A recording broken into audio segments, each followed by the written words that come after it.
Michael Buffer inamin na bias kay Manny Pacquiao.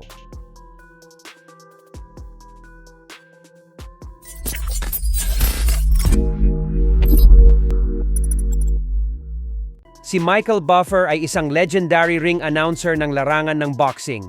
At alam nga po nating lahat na siya ang madalas na nagpapakilala sa ating pambansang kamao Manny Pacquiao sa mga introduction nito sa mga bigating laban niya.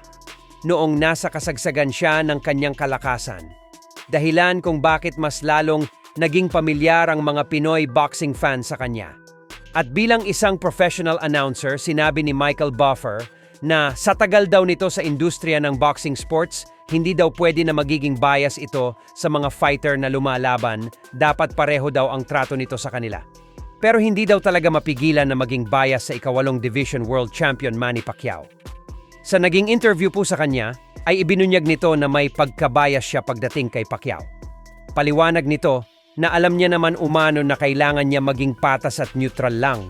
Pero pagkatapos umano ng trabaho niya, at nagumpisa na ang laban, ay pasikreto daw siyang kumakampi kay Pacquiao at hinihiling na manalo ito sa mga laban niya. Sadyang hindi niya lang daw kasi talaga mapigilan na maging isang fan at tagahanga ng ating pambansang kamao. Dahil simula pa lang daw ng unang beses niya itong makitang lumaban, ay naging tagahanga na siya nito. At hanggang ngayon umano ay si Pacquiao pa din daw ang pinakapaborito niyang boksingero sa lahat.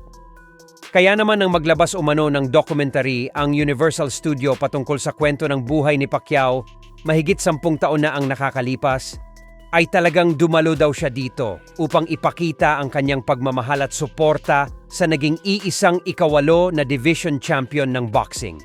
Dito naman ay sinabi ni Buffer na ang tunay na legendary all-time great fighter daw talaga ay yung marunong bumangon matapos matalo. At yun daw ang isa sa katangian na pinakahinahangaan niya kay Pacquiao. Dahil matapos umano nitong matalo kay Marquez via knockout, ay bumangon daw ito at pinatunayan muli ang kanyang sarili at nagawa pa rin nito maging kampyon sa division at muling namayagpag sa sports ng boxing. Sa paulit-ulit daw ng pagdapa ni Pacman, bumabangon talaga ito at pinapaalam sa lahat na mabangis pa rin siya. Sa bakbakan ito daw ang dahilan kung bakit isa ito sa mga great fighter. At posibleng ito din ang rason. Bakit palagi bias si Michael Buffer sa nag-iisang ika-8 na division champion? Wala umanong pinagkaiba ang dugong matapang ni Pacman sa mga naunang legend na sila Muhammad Ali at Sugar Ray Robinson.